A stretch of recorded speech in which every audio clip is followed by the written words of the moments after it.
ప్రేమ కలిగిన మా కన్న తండ్రి, ఈ ఆదివారం వాక్యము 2వ సెక్షన్గా పరలోక రాజ్యంలో చేరుట ఎలా అనే అంశం మీద నీ కుమారుడు సల్మాన్ రాజు గారు చెబుతున్న ప్రతి మాట మొట్టమొదటిగా విన్నాం. 2వ సెక్షన్గా నీ కుమారుడు చెప్పుచున్న ప్రతి మాటను మేము తండ్రి గైకుని నీ యందు భయభక్తులు కలిగి జీవించే భాగ్యము మాకు ప్రసాదించి నీ చల్లనైనటి ప్రేమను మేము తెలుసుకుని నీ కొరకు జీవించే భాగ్యము మా అందరికీ మీరు ప్రసాదించమని కోరుచు క్రీస్తు పేరట ఈ ప్రార్థన అడిగి వేడుకునిచ్చున్నాం తండ్రి, ఆమేన్. అందుకు మీరు ఎలా ఉండాలంట, మీరును కనికరము గలవారై ఉండుడి. మేము డబ్బున్న వారము, ఇంకొకటి కులము మతం అలాంటి వాటిలో ఉంటాం, కానీ కనికరం అయితే మాత్రం ఏదో మాకు నచ్చునే కనికరం చేసేస్తాం. ఎప్పుడు మా పక్కలు ప్రేమిస్తూ ఉండాలి. ఆ అవతలను ప్రేమించమంటే మాత్రం మేము గుడికి రావు, మేము దేవుని కూడా నమ్ముతాం. నువ్వు అలా మామంటే అదే అసలు ఆకు మాకు అసలు గుడన్నా దేవుని వదిలేస్తాం, కానీ ఆగమకు అసలు సంబంధం లేదు. అది కనికరం అంటే ఎలా ఉంటుంది? వాళ్ళతో మాకు సంబంధం లేదు, వీళ్ళతో మాకు సంబంధం లేదు. వాళ్ళంటే ఎక్కిట్టు, వీళ్ళంటే పడుతుంది. వాళ్ళకి మాకు సమస్య వచ్చింది అసలు మాట మీరు అయ్యారు, మీరు ఏమంటారు? నేను ఒక్కొక్కసారి నా దగ్గర అలా చెప్తుంటారు, ఏం చేయగలమంటే అలా చెప్తుంటే మన ఎదురేమో మీరు ఎన్నన్నా చెప్పండి అయ్యారు, ఇది మాత్రం కుదరదు అంటారు. అంటే వాళ్ళకి ఉండదు, దాని నుంచి బయటకు రావడం. పైగా దేవుడు కావాలని అంటుంటారు. దేవుని ఉద్దేశం ఏంటి? పరిపూర్ణుడు, ఇది చేత కాదు అనే స్థితి నా పిల్లలకు ఉండటానికి. అయ్యో నాకు ప్రేమించుకున్నారంటే అర్థం నేను అని అంటే దేవుని కోరిక ఏమవుతుంది? చాలా మంది ఏమంటారు, దేవా నీకు ఏది ఇష్టం, దేవుడు అని నీకు ఏది ఇష్టం, దేవుడి కంటే అది ఇష్టం అంట, ఆ పువ్వు ఇష్టం అంట, ఆ పండు ఇష్టం అంట, ఈ కాయ ఇష్టం అంట అనుకుంటుంది లోకం.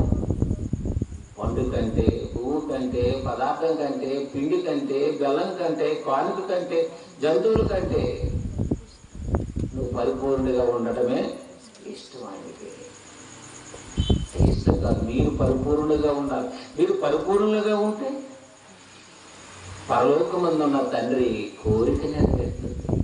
ఆ కోరికను తీర్చాలి. ఆ కోరికను తీర్చడానికి అసలైన కోరికను వదిలేసేసి కోరికల కోసం ప్రకృతిలో తిరుగుతున్నాడండి మనిషి.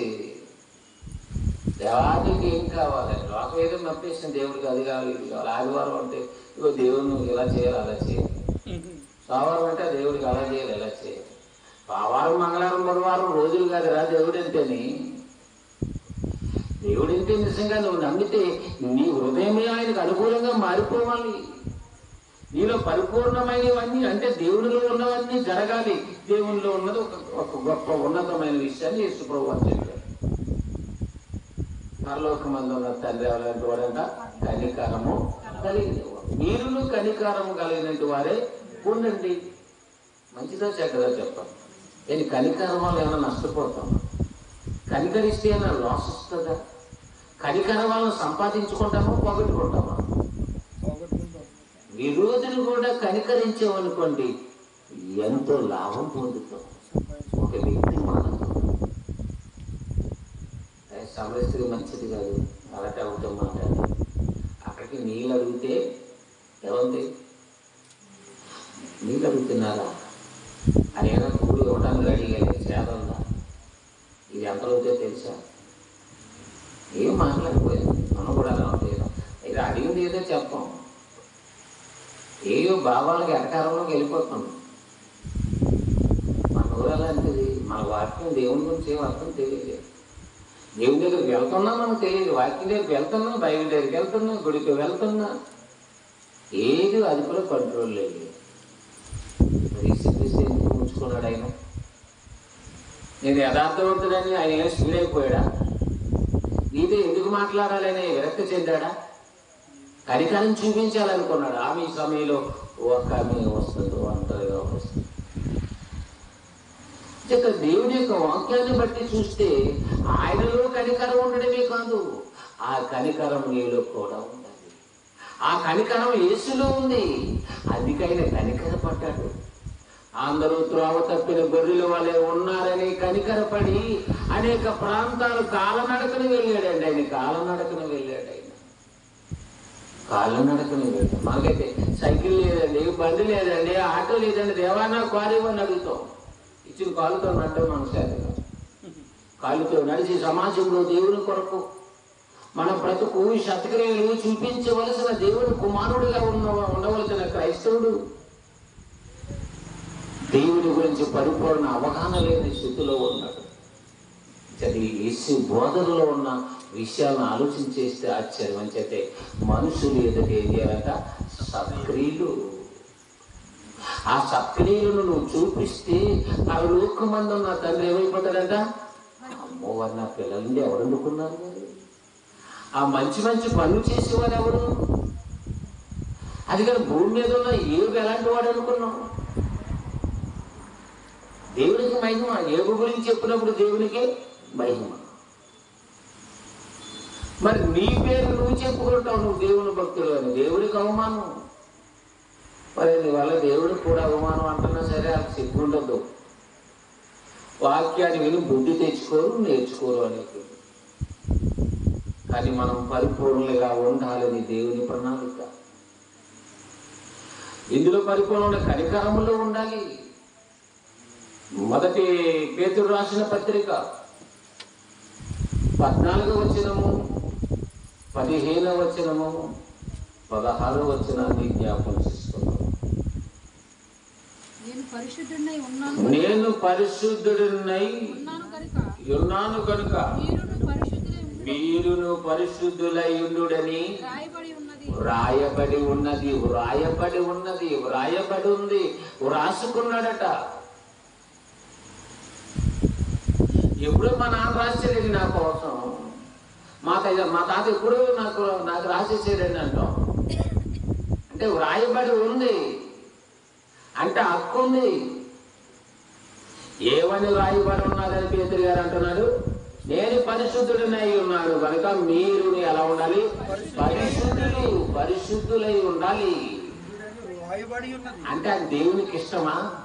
ఇష్టం. అది నువ్వేం ప్రయత్నం చేయాలి?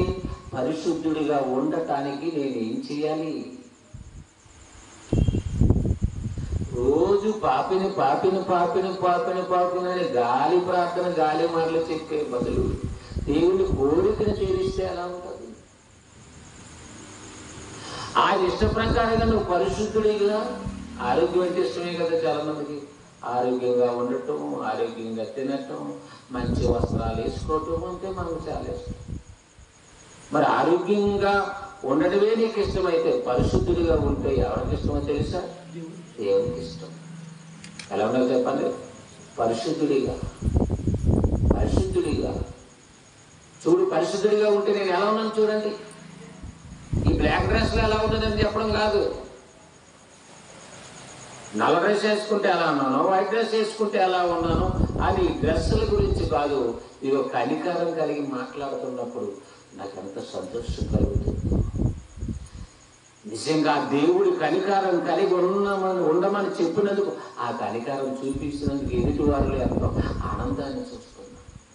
ఆ పరిశుద్ధత నాలో ఉండాలని కోరుకున్నందుకు, ఆ పరిశుద్ధత ఉండటానికి ప్రయత్నం చేసి ఈ నెల, ఈ సంవత్సరం లేక వాక్యం విన్న నాటి నుండి, మార్పు చెందిన నాటి నుండి పరిశుద్ధత వలన ఎంత ఆనందం, ఎంతగా దేవుడిలో ఎదుగుతున్నావనే విషయం నీకు అర్థమవుతుంది. దేవుణ్ణి సంతోషపెట్టే విధానం పరిశుద్ధత నీకు ఉండాలి. ఎక్కడ ఉండాలి పరిశుద్ధత? అవయవాలలో ఉండాలి, మనస్సులో ఉండాలి, నోటిలో ఉండాలి, చూపులో ఉండాలి, మనస్సంతా ఉండాలి, ఆత్మలో ఉండాలి. ఏ భాగాన్ని కూడా ఇది లోపమని అనుకుంటే దాన్ని తీసివేసుకోవాలి. అందంగా ఉన్న ముఖం మీద కాస్త ఏదైనా తేడాగా ఉంటే దాని వైపే చూస్తాం. ఇది లేకుండా ఉంటే ఇంకా అందంగా ఉంటుంది కదా. దీన్ని తీయించేసుకుంటే, అమ్మ నాకు ఇది తీయించే, అమ్మ నాకు ఇలా చేయించే, ఇలా చేయించడానికి ఇది తేడా వచ్చింది, ఇది పన్ను తేడా వచ్చింది, కొన్ని పన్ను కాస్త ఎత్తుగా ఉంటే. పరిశుద్ధత లేకపోతే తేడా లేదా నీకు? అపవిత్రమైన మాటలు మాట్లాడుతున్నది తేడా కదా. చిన్న మొట్టుకు నీకు తేడా వచ్చింది. అవయవంలో ఇవ్వబడిన ఒక పన్ను భాగం తేడా వచ్చిందా, ఒక అవయవం కాలు తేడా వచ్చిందా, దానికోసం ఆలోచించి అది లోపం అనుకున్నా కానీ నీలో ఉన్న లోపం పరిశుద్ధత లేకపోవడం, పాపం నీలో ఉంచుకోవటం. కాబట్టి దేవుని యొక్క వాక్యాన్ని బట్టి ఆలోచన చేస్తే పేతురు గారు తన ప్రసంగంలో, తన పత్రికలో రాస్తూ యావత్తు క్రైస్తవ్యానికి అందిస్తున్న మహాజ్ఞాన సంగతి, నేను పరిశుద్ధులు కనుక మీరును పరిశుద్ధులై ఉండాలని వ్రాయబడి ఉంది. వ్రాసేసుకున్నాడంటే ఎప్పుడు ఆయన. నా పిల్లలు బంగారం అనలేదు, పరిశుద్ధులు. మనం ఏమనుకుంటాం? పరిశుద్ధత ఇలువ తెలియక నా కూతురు బంగారం అండి, మా ఇల్లుడి మనసు బంగారం అండి అంటాం. తర్వాత తెలుస్తుంది రెండు కొద్ది బంగారం కాదా, మీరు ఎత్తలేసి చాలా దారుణమైన పనిముట్టే, ముళ్ళు కంటే దారుణమైనది. దేవుడి కోరిక గొప్పదా, నీ మాటలు గొప్పవా, నీ కోరికలు గొప్పవా? పరిశుద్ధులుగా ఉండాలి. ఆయన పరిశుద్ధుడు, పరిపూర్ణుడు. అంటే పరిశుద్ధత ఉంది, నిర్దోషమైన తత్వం ఉంది, కనికరము ఉంది, సాత్వికం ఉంది. సాత్వికం యేసుక్రీస్తునే కాదు, తండ్రిలోనూ ఉంది సాత్వికం. తండ్రిలో సాత్వికం ఉంది కనుక యేసుక్రీస్తులో కూడా ఏముంది? సాత్వికం ఉంది. నేను సాత్వికుడును అన్నాడు. మా తండ్రికి ఉంది, నాకు ఉంది, నీకు లేకపోయినా పర్వాలేదులే. మనమైతే ఏమనుకుంటాం? అన్నయ్యకి లేకపోయినా పర్వాలేదులే, అక్కకి లేకపోయినా పర్వాలేదు, అవేం అడగదులే అంటాం. కానీ దేవుడు అలా కాదు. తనలో ఉన్నది యేసుక్రీస్తులో ఉంది, యేసుక్రీస్తులో ఉన్నది అందరిలో ఉండాలి అని. మీరు సాత్వికులుగా ఉండాలి.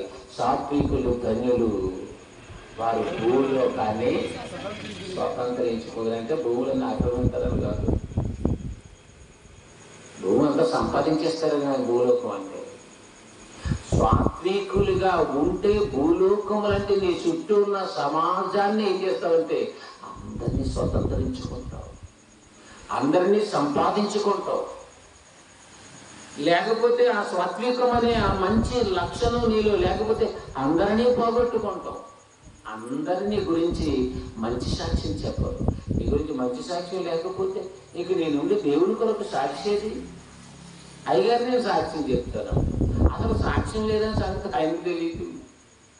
బ్రతుకులో సాక్ష్యం కావాలి. రాత్రి స్వాములా పడుకుంటూ వచ్చిన కళలు సాక్ష్యాలు కాదు అవి.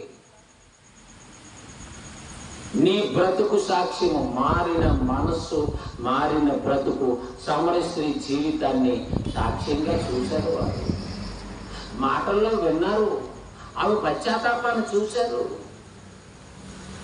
ప్రభు గురించి ప్రసాదం చేయటంలో ఎంతమందిని తీసుకొని వచ్చింది. మనం అయితే బట్టలు పంచి పెడతాం, డబ్బులు ఇస్తాం, అది ఇస్తాం, ఇది ఇస్తాం, ఎన్నో ఎరలు ఇస్తేనే కానీ అక్కడికి రాలేదు.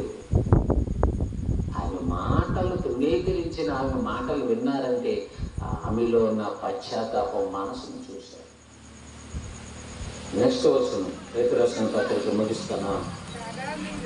కాగా మీరు విధేయులకు పిల్లలై మీ పూర్వపు అజ్ఞాన దశలో మీకుండిన ఆశలను అనుసరించి ప్రవర్తింపక. ఏమి రాశారు చూడండి. ఆయన చదువు లేకపోయినా ఆయన పదాలు చూడండి ఎలా సమకూర్చారు.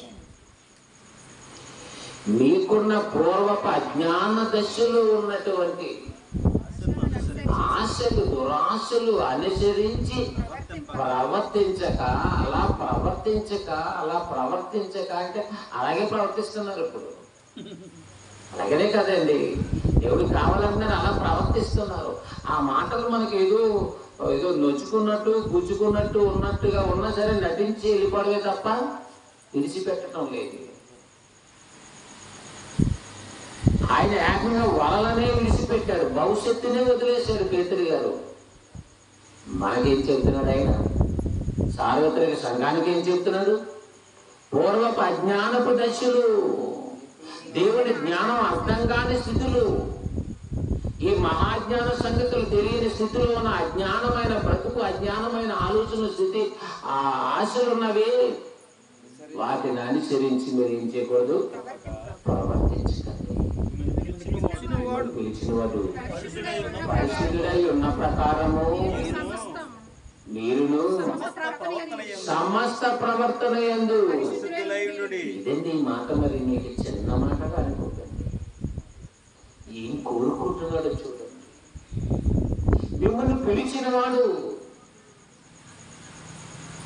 మిమ్మల్ని కావాలని లోకానికి దేవుని సంకల్పంలో ఆయన ఆలోచనలు ఉండగా మిమ్మల్ని లోకానికి పంపించిన వాడు. ఆయన పరిశుద్ధుడై ఉన్న ప్రకారం మీరును పరిశుద్ధులుగా ఉండండి, పరిశుద్ధులుగా మీరు ప్రవర్తించండి. ఏది ప్రవర్తన? ప్రవర్తన లేకుండా దేవుని రాజ్యంలోనికి వెళ్ళగలరా? దేవుని రాజ్యంలో లేకుండా క్రీస్తు వచ్చినప్పుడు ఎత్తబడగలరా? పరలోకానికి వెళ్ళగలరా? దేవుని రాజ్యంలో చేతబడే అర్హత లేని స్థితిలో ఉంది ఈనాడు సమాజం. కనుక ప్రియమైనటువంటి దేవుని వారులారా, దేవుని కోరిక, దేవుని సంకల్పం ఎరిగిన భక్తులు వారు ఎంతో ఆవేదనతో వాస్తవాలను సంఘానికి బోధించారు. అది దేవుడు వ్రాయించాడు, బైబిల్లో ఆ పుస్తకాన్ని పొందుపరిచాడు. చివరి మాట 2 కొరింథీయులు రాసిన పత్రిక 7వ అధ్యాయం 1వ వచనం. ప్రియులారా, మనకి ఈ వాగ్దానములు ఉన్నవి కనుక దేవుని భయముతో పరిశుద్ధతను కంగారు పడకండి, పరిశుద్ధతను సంపూర్ణ చేసుకొనుచు శరీరముకును ఆత్మకును కలిగిన సమస్త కల్మషమును. ఏవో కష్టమైన మాటలు, ముళ్ళకంబలు, రాళ్ళు పిక్కలు అనుకొని దాటిపోకూడదు. కరెక్ట్గా చదువుకొని కరెక్ట్గా నిలబడాలి. ప్రియులారా అంటున్నాడు. ఏమన్నా చూడండి, ప్రియులారా చదవండి. మనకి వాగ్దానములు ఉన్నవి, వాగ్దానాలు ఉన్నవి మనకు అంటున్నాడు. ఏమున్నాయండి? భరోసా ఉంది.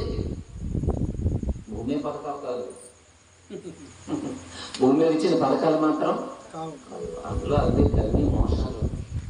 దేవుడు ప్రవేశపెట్టిన వాగ్దానాలు ఉన్నవి, ఆయన నెరవేర్చిన వాడు కాదు. యెహోవా అంటేనే మాట నెరవేర్చువాడని అర్థం. మాట నెరవేర్చు యెహోవా. వాగ్దానాలు ఇచ్చాడంటే వాగ్దానం చేసిన వాడట, నమ్మదగిన వాడట. ఈనాడు మాట ఇచ్చినా సరే అబ్బాబా నమ్మలేదండి బాబు అంటాం మనం. బాబు 10 నిజంగా 10 తరగనిస్తావా? నిజంగా అయితే ఆ మనిషి మాటలు అంత లేవు. ఇస్తే ఇవ్వచ్చు కానీ మనం ఎవరో ట్రై చేసుకోవాలి. మా అప్పుడీలో పడిపోతాం మనం.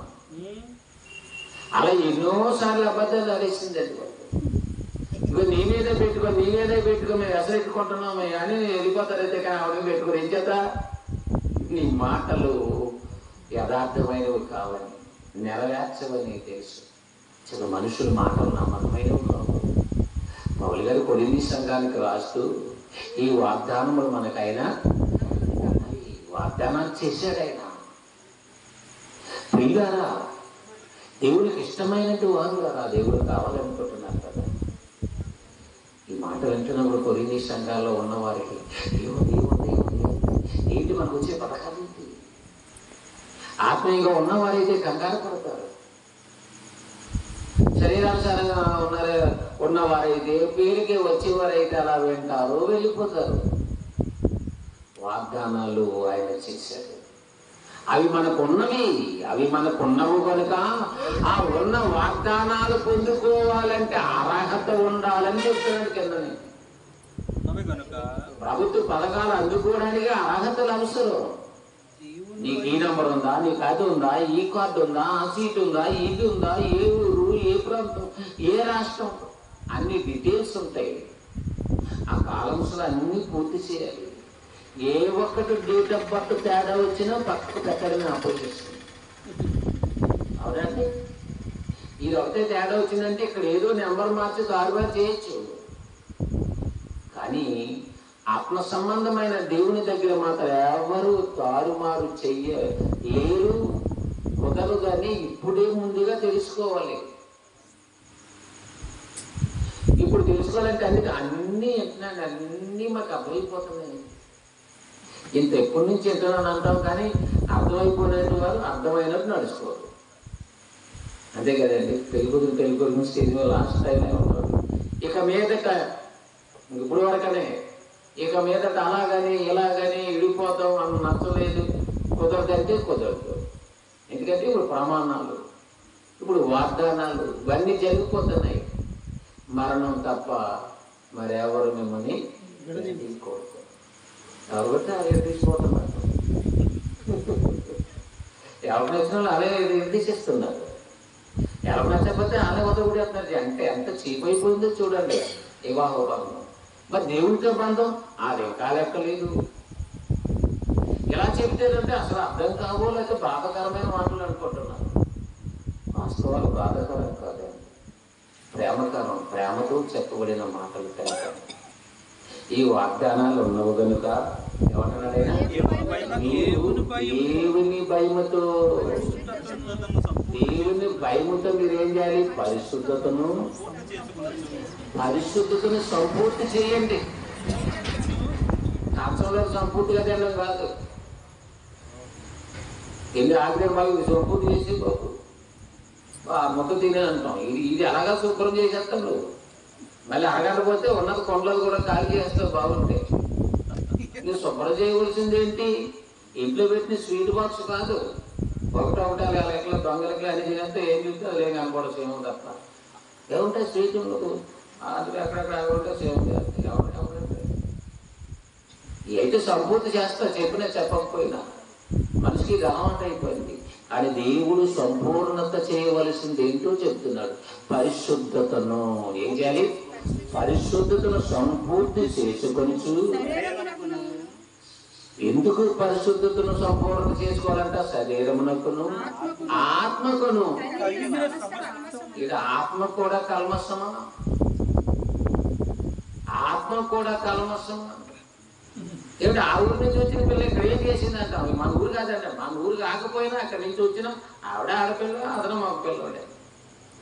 అది మంచి రేపే మా అల్లుడు ఎప్పుడు తాగలంటే ఇక్కడ రావుగా, ఎక్కడ దొరుకుతుంది, అక్కడ దొరుకుతుంది, ఎక్కడైనా దొరుకుతుంది. అది తప్పు చేయడానికి లేదు. ఉందా? చెప్పండి, ఉందా? పరలోకం నుంచి భూమి మీద శరీరంలో రాబోతుకి ఆత్మ ఇక్కడ నేరంలోకి వెళ్ళిపోయింది. ఎన్నో సమస్యలు జారిపోయింది. శరీరానికి ఉన్న సమస్త కల్మ శరీరానికి అనుకూలంగా ఓకే అంటుందంటే ప్రతిదానికి. శరీరంలో ఉన్న కోరికలు, దాని ఆశలు తీర్చడానికి ఇదే ముందడుగులో ఉన్నట్టుంది ఆత్మ కూడా. ఎందుకని అక్కడి నుంచి ఇక్కడికి వచ్చిన తర్వాత జ్ఞానం లేదు, నీ గర్భాన్ని వచ్చిన తర్వాత జ్ఞానం లేదు, నీ దగ్గరకు వచ్చిన తర్వాత జ్ఞానం లేదు, సంఘానికి వెళ్తున్నా కానీ బోధ లేదు, దేవుని మనస్సు లేదు, దేవుని ఆవేదన లేదు, దేవుని చింత లేదు. నమ్మేమంటే నమ్మేము, మారేమంటే మారేము, వెళ్తున్నామంటే వెళ్తున్నాం, వస్తున్నామంటే వస్తున్నాం. ఈ బాపతలో ఉన్నాం. కానీ దేవుని వాగ్దానాలు పొందుకోవాలంటే పెట్టిలో పెడితే పరలోకం రాదు, వాగ్దానం రాదు. గొప్పగా చేశారండి పరలోకపు పిలుపండి.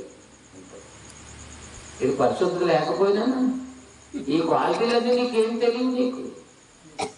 నీకు బాగా అంత చేసింది ఎంత చేసింది అని పోయిన తర్వాత పొగట్టం తప్ప ఆవిడ నిరీక్షణ లేదు, విశ్వాసం లేదు, క్రియలు లేవని ఎవరి గురించి అని చెప్పావు. చెప్తే మళ్ళీ నేను అయ్యగారు ఎప్పుడు మళ్ళా నేను స్వీకరించలేను.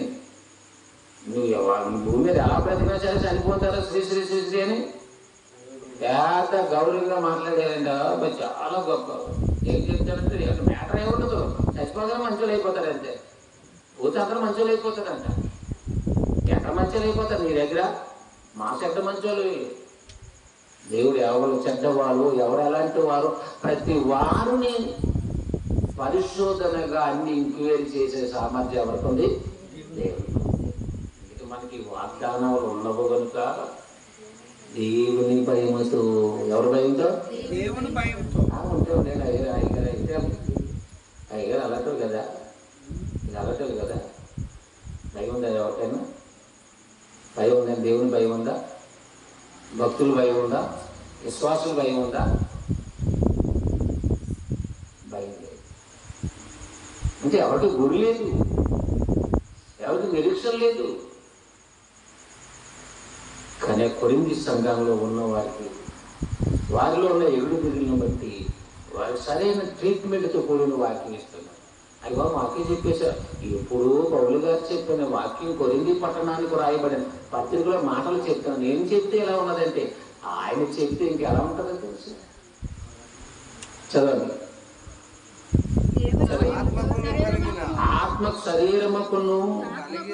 ఆత్మకును కలిగిన సమస్త కల్మషము నుండి మనలను పవిత్రులుగా చేసుకుందుము. దేవాని రక్తంతో నన్ను కడిగి నన్ను శుద్ధీకరణ చేసే శుభ్రంగా ఉతికి అంతా మనం అయితే ఇప్పుడు ఏం చేయాలంట? నువ్వు పవిత్రులుగా చేసుకోవాలి. వాగ్దానాలు ఉన్నాయి కనుక. ఏ వాగ్దానాలు ఉన్నవి? దేవుడు మనతో ఉంటానంటున్నాడు, దేవుడు మనలో ఉంటానంటున్నాడు, దేవుడు మన మధ్య నివాసం చేస్తానంటున్నాడు అని 6వ అధ్యాయం చివరిలో చెప్తున్నాడు. దాని కంటిన్యూ అధ్యాయం 7వ అధ్యాయం 6:17 చూడండి.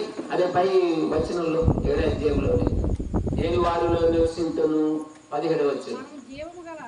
మనము జీవం గల దేవుని ఆలయమై ఉన్నాం. కరెక్ట్ గా చదవాలి, మధ్య మధ్య వదిలేకూడదు.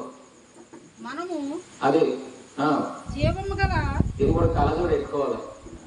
అక్షరం మర్చిపోతున్నావు కదా, ఒక అక్షరం మర్చిపోతే స్వస్థత మారిపోతుంది. పరిశుద్ధాత్మ అన్న దగ్గర పరిశుద్ధత, అది ఏదో పదాలు ఏదో ఒక పదం మర్చిపోయినా ఇక్కడ ఎక్స్ప్లెయిన్ తేడా అవుతుంది. నేను వారిలో నిజంగా విషయం చదువు అవచనం కంటిన్యూ చదువు. చాలా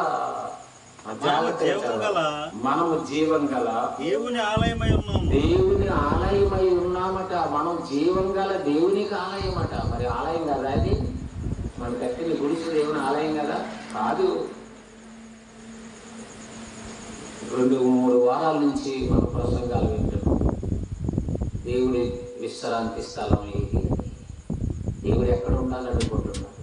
ఎక్కడ ప్రశాంతంగా ఉంటాడు?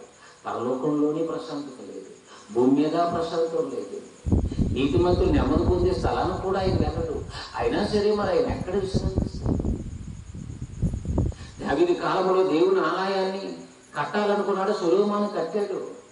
కట్టిన తర్వాత దేవుడు అంటున్న మాటను స్టెఫన్ గారు చెప్తారు. 7వ అధ్యాయంలో చూడండి, నా విశ్రాంతి స్థలం ఏది అంటాడు. అక్కడ 7:47 వచనము, 51, 52 వచనం అపొస్తలుల కార్యం. ఒకసారి ఆ మాట అలా ఉంచండి, ఆ వచనం చూడండి. 7వ అధ్యాయం అపొస్తలుల కార్యం. ఆకాశం నా సింహాసనము, భూమి నా పాదపీఠము అని చెబుతూ దేవుడు చదవండి. ఆకాశం నా సింహాసనము, భూమి నా పాదపీఠము, మీరు నా కొరకు నాటి మందిరము కట్టుదురు. నా విశ్రాంతి స్థలమేది? ఇవన్నీ నా విశ్రాంతి స్థలం ఏది అన్నాడు. నేను ఎక్కడ విశ్రాంతి తీసుకో? పెద్ద బంగారమయమైన దేవాలయంలో తెచ్చి ఆడికి వెళ్తేనంటే పాపం కలిగిపోతాడున్నాడు, పారిపోతాడున్నాడు వీళ్ళందరూ. కాబట్టి అక్కడికి వెళ్తేనండి మాకు నిజంగా కన్నుల పండుగ అంటాం. ఇది బంగారాన్ని చూసి, వేడిని చూసి, మెట్టుని చూసి, మేడని చూసి, అద్దాలు చూసి, లైట్ చూసి పాపం నిజంగా అక్కడికి వెళ్తే పాపం పోయి కొన్ని వచ్చేస్తుందట. చూస్తేనే ఈ దేవుడు నేను ఎక్కడ ఉండాలని ఈయన అంటున్నాడు. నేను ఎక్కడ ఉండాలి? అంత పెద్ద ఆలయం కట్టావు. ఆకాశం చూస్తే నా సింహాసనం ఎక్కడ? ఆకాశం పైన నీలంగా ఉన్నది, అదంతా సింహాసనం. కుర్చీ అంటే ఆయనకి కుర్చీ, ఒక కుర్చీ. ఆకాశం చిన్నదా చెప్పండి అంటే అతను ఆయన సైజు చూడండి. కూర్చునే కుర్చీ అది. మరి నిలబడితే సైజు ఎంత? మరి ఆయన కాలు ఎక్కడ ఉన్నదంటే భూమి మీద. కాలు ఎక్కడ ఉంది?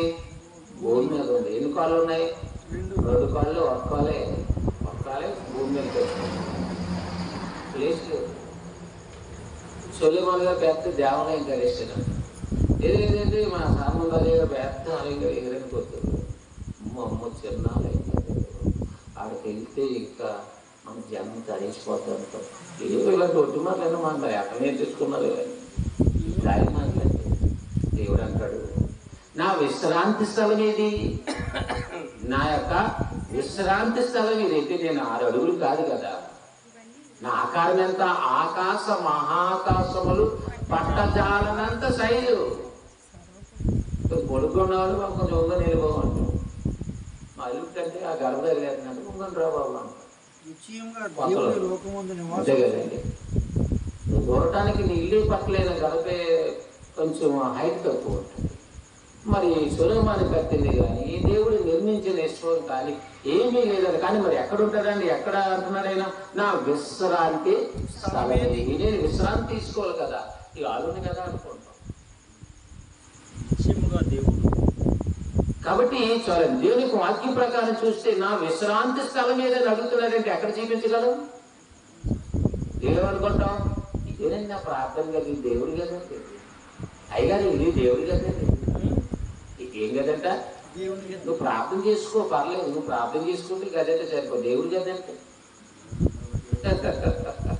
దేవుడు ఎదురు ఉండిపోతాడా? నీలోనే చోటు లేదు, విశ్రాంతి స్థలం లేదు. విశ్రాంతి స్థలం అమ్మయ్య అని ప్రశాంతంగా కూర్చుండే స్థలం కావాలి. అది ఏది అంటున్నాడు. ఎక్కడుంది? అది లేని దానికి అంతలు ఇంటి దగ్గర విశ్రాంతిగా ఉండే స్థలం లేదు నాకు. ఆ గదిలో కూర్చున్నాక వాళ్ళ, ఈ హాల్లో కూర్చున్నాక వాళ్ళ, అక్కడ చూసిన పిల్లలు, భార్య భర్తలు, అల్లుడు కూతురు వాళ్ళు దెబ్బలు ఆడుకుంటున్నారు. ఇక్కడ చూస్తే పిల్లలు కూడా నేను ఎక్కడ ఉండాలంటే ఏం తెలియక దడి బయట చేతుకుంది ఎక్కడో కూర్చుంటాం. ఏం దారి దొరక ఆ గొడవ తలపోటు ఇల్లు పెద్దదన్నా సరే ఏమైనా ప్రశాంతం ఉంటుందండి? నా విశ్రాంతి స్థలం మీద అంటున్నాడు, సమాధానం మీద దగ్గర. ఇక్కడ అంటున్నాడు దేవుడు, నేను వారిలో నివసించును. అందుకు దేవుడు ఇలా సెలవిస్తున్నాడు, నేను వారిలో నివసించి సంచరిస్తాను. ఆలయం పట్టదన్నాడు, ఆకాశం పట్టదన్నాడు, భూమి పట్టదన్నాడు. కానీ ఒక వాగ్దానం చేస్తున్నాను, నేను వారిలో సంచరిస్తాను. అమ్మా మీ మధ్య ఉంటాను అన్నాడు. అంటే భూమి మీద కాదు, మీ మధ్య అంటే కడుపులో కాదు, అవయవాల్లో కాదు, మీ మనస్సులలో, మీ హృదయములు. హృదయం అంటున్నామే, మనసు అంటున్నామే, అది నా పక్షాన్ని మీరందరూ ఏకభావంతో నిర్మాణం చేయబడిన ఒక ఆకారంగా ఉంటే ఆకారంలోనికి వచ్చి నేనేం చేస్తాను? సంచరించేస్తాడంటే, తిరిగేస్తాడంటే. ఆయన తిరగడానికి చోటేది మనకే తిరగలేక, మన మనసుకే ఓపిక లేక ఎప్పుడు తిట్టుకుంటా, తుమ్ముకుంటా, సొలుక్కుంటా ఉంటున్నాం. ఆ సొలుగు ఈ గొనుగు లేదనుకోని పక్కింటి వాళ్ళ గురించి చెప్పుకుంటూ ఉంటాం. మరి ఆయన వచ్చి ఎలా ఉంటాడు? ఎప్పుడు పక్క వాళ్ళ గురించో ఎవరి గురించో చెడుగా మాట్లాడితేనే కానీ మనం ఉండాలి. అలాంటి స్థలాల్లో ఆయన ఉంటాడండి. మొండిగా అంటాం, దేవుడు నాలో ఉంటాడు అంటాం, ఆయన ముందుగా అంటలేదు, అర్థం కాని మాట్లాడు. కాబట్టి నేను సంచరిస్తాను, వారి మధ్య జీవిస్తాను అనే వారికి దేవుడినై ఉంటాడంట. సంచరిస్తాడంట, దేవుడై ఉంటాడంట, నాకు ప్రజలై ఉంటారంటున్నాడు. ఇవన్నీ ఏంటి? వాగ్దానాలు. దేవుడు వాగ్దానం చేస్తున్నాడు, నేను మీకు దేవుడినై ఉంటాను, మీరు నాకు ప్రజలై ఉంటారు, మీ మధ్య నేను సంచరిస్తాను, మీ దగ్గరే ఉంటాను. ఈయన నిజంగా ప్రేమించినట్టు వాడు దేవుడు ఏంటి ఇష్టపడితే, అయితే దేవుడు మన మధ్య ఉండాలి. మన మధ్య ఉండాలంటే ఏం చేయాలి? అందుకే వాగ్దానాలు ఉన్నవు కనుక భయముతో ఏం చేయాలి? పరిశుద్ధతను సంపూర్తి చేసుకోవాలి. ఎందుకు? దేవుడు ఉండాలి. నీ ఇల్లు చిన్నదైనా, ఏ స్థితిలో ఉన్నా సరే, బంధువులు వస్తున్నారు, చుట్టాలు వస్తున్నారు అనేసరికి ఉంటే ఉండయని అలా కూర్చుంటావా? అన్ని సర్దుబాటు చేస్తాం. పనికిరాని ఏమంటావు, సంచలేసి ఎక్కడో పడేస్తాం. ఇంకా ఏమన్నా మా కుదరలేదే దుప్పడే చేస్తాం, నీట్గా జీకేమనే దుప్పడు ఏదోటి. ఎవరు వస్తున్నారు, ఎంత శుభ్రం లేకుండా ఉంది, ఇదే సభలు ఇలా ఉన్నామంటే నా పిల్ల ఎలా ఉంటుంది అని ఏదో అన్ని లోకరీత్యా ఉంటుంది కదా. సర్దుబాటు చేసుకుంటున్నావా లేదా? దేవుడు వస్తానంటున్నాడు, దేవుడు ఉంటానంటున్నాడు, నీతోనే ఉంటానంటున్నాడు. ఇప్పుడు నిజంగా శుభ్రం చేసుకోవాలా, లేకపోతే చుట్టాలు వస్తున్నారని పేరుకే మేకప్ వేసుకోవాలా? అంతే కదండి. ఆ చూసినోడు పెళ్లి కూతురు బాగుంటుంది, ఇంకో నాకు బాగోదు, అది మేకప్. అది మేకప్ భక్తి పనిచేయదు ఇక్కడ దేవుడి దగ్గర. అంచేత వాగ్దానాలు ఉన్నవి. దేవుడు మనతో ఉంటానంటున్నాడు, మన మధ్య ఉంటానంటున్నాడు. ఈయన వాగ్దానాలు ఉన్నావు కనుక మీరు పరిశుద్ధతను ఏం చేయాలి? అమ్మో నేను పరిశుద్ధుడిగా ఉండాలి. అందుకే మీ తండ్రి పరిపూర్ణుడు కనుక మీరును పరిపూర్ణులుగా ఉండేది. యేసుక్రీస్తు వాస్తవం చెప్పాడు. అంటే యేసు బోధన వింటే మనం పరిశుద్ధులుగానైనా, పాపినైనా నేను పరిశుద్ధుడిగా నేను ఉండాలి. పరిశుద్ధుడిగా లేకపోతే నాతో నీకు సావాసం లేదు కదా, నాతో నువ్వు ఉండవు కదా. ఏమి లేకపోయినా నాతో నువ్వు ఉండాలయ్యా అని మనం పాడతామంటే ఉండేది లేదు, నువ్వు అక్కడికి వెళ్ళేది లేదు, పాడుకోవడమే. ఉండాలి అంటే నువ్వు పరిశుభ్రత ఏం చేయాలి? పరిశుభ్రంగా, మనుషుల దగ్గర పరిశుభ్రంగా, నీటిగా, అందంగా, శుచిగా, రుచిగా, తిన్నట్టు నటించి ఇలా జీవించడం కాదు. దేవుని దగ్గర పరిశుభ్రత ఏం చేయాలంట? సంపూర్తి చేసుకోవాలి. శరీరమునకు ఆత్మకును కలిగిన కల్మషాన్ని ఏం చేయాలి? మానవులను పవిత్రం చేసుకోవాలి. అది అరగడికోసారి చేసుకోవడం కాదు, ఆత్మను ఆలోచన చేసుకోవాలి. అదే కదండి. శరీరం యొక్క శుభ్రత తెలిసింది కానీ హృదయం యొక్క శుభ్రత తెలిసిందా?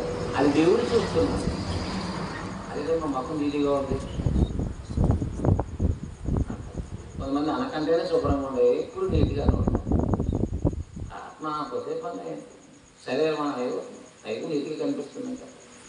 కాబట్టి దేవుని యొక్క ఆలోచనలన్నీ కూడా మనమంతా ఒక ఉన్నతమైన స్థితిలో ఉండాలని, పరిపూర్ణంగా ఉండాలని మనుషులు ఎదుట సాక్షులు కనపరచాలి. లేకుంటే ఎవరో కనపరచలేదు, ఉంటేనే కనపరచదు. మనుషులంటే తక్కువ వాళ్ళు ఏం కాదు. మన మాట ఎంతో, మన ప్రవర్తన ఎంతో, నిజంగా మాట్లాడుతున్నాం, అబద్ధంగా మాట్లాడుతున్నాం, నటిస్తున్నామో, నుల్లగా మాట్లాడుతున్నాం, గొరుగ్గా మాట్లాడుతున్నాం, అన్నీ వాళ్ళకి తెలుసు. మనిషికి మీకు తెలుసు, ఏమి తెలియదా? అందుకే ఆయన హృదయాలను పరిశోధించు. అంటే మనుషులే మనల్ని అంత త్వరగా మనల్ని ఏం చేస్తారంటే మనలో ఉన్న లోపాలను బట్టి అంతగా స్వీకరించడం. అలాగే అంటారు మన సమరస్త్రీని, అలాగే అన్నారు. ఏంటమ్మా నువ్వు చెప్పడం ఏంటమ్మా, మేమేంటని అన్నారు. విన్నానండి. ఆమె అలా చెప్పిందంటే ఆమె సంపూర్ణంగా ఒక్క క్షణంలో ఆ గడిలో మార్పు వచ్చింది. మార్పు అనేది బిడ్డ వంటి స్థితిలోకి వచ్చేసింది. ఒక చిన్న బిడ్డ లాంటి స్థితిలోకి వచ్చింది. ఆ పశ్చాత్తాపం సమాజం చూస్తుంది. ఇది ఇలాంటి మనిషి ఇంత పశ్చాత్తాపం, ఇది యథార్థంగా మాట్లాడుతుందని హత్తుకున్నారు. యేసు ప్రభు దగ్గరికి చేత మనల్ని బట్టి అనేక మంది ఆ జ్ఞానాన్ని నేర్చుకోవాలనుకోవాలి, అలాంటి క్రీస్తుని అంగీకరించాలనుకోవాలి, అలా బ్రతకాలనుకోవాలి. తప్ప మనల్ని అవమానపరిస్తే దేవుని పేరు చెప్పినందుకు దేవుని కూడా ప్రార్థన చేసుకుందాం. ప్రార్థన చేసుకుందాం. మహాప్రేమ కలిగిన మా తండ్రి దేవ, వందనాలు చెల్లించు. ఈ రాత్రి మీ యొక్క ప్రేమతో ఎన్నో సంగతులు, దేవుని రాజ్యానికి కావలసిన అర్హత, దేవుని సంఘంలో చేర్చబడాలంటే ఏ విధంగా ఇక్కడ ఉండగా తీర్చిదిద్దబడాలో, ఎలాంటి వారు మీ దగ్గరికి చేర్చబడగలరు అని ఎన్నో విషయాలను బోధిస్తూ మానవ హృదయాలను కలిగించి దేకరించి ఎన్నో ఇలువైన మాటలు, ఆశ్చర్యకరమైన సంగతులు, చీకటిలో ఉన్నవారికి వెలుగులు చూపించినట్టుగా నీ కుమారుడైన క్రీస్తు ద్వారా బోధించిన సంగతులు ఈ రాత్రి ఈ ప్రాంతంలోని పిల్లల మధ్య బోధించటం జరిగింది. ఎన్నో వాస్తవాలు నీ పిల్లలు ఇన్ని మరిచివారు కాక ఎన్నో వాక్య ప్రకారంగా ప్రవర్తించాలి. వాక్యాన్ని కాదని, వాక్యాన్ని కప్పిపుచ్చి మనం బ్రతికి, వాక్యాన్ని కాదని మనం భక్తులమని అనుకుంటే ఒకనాడు మనం అందరూ నిలిచిపోవాలి.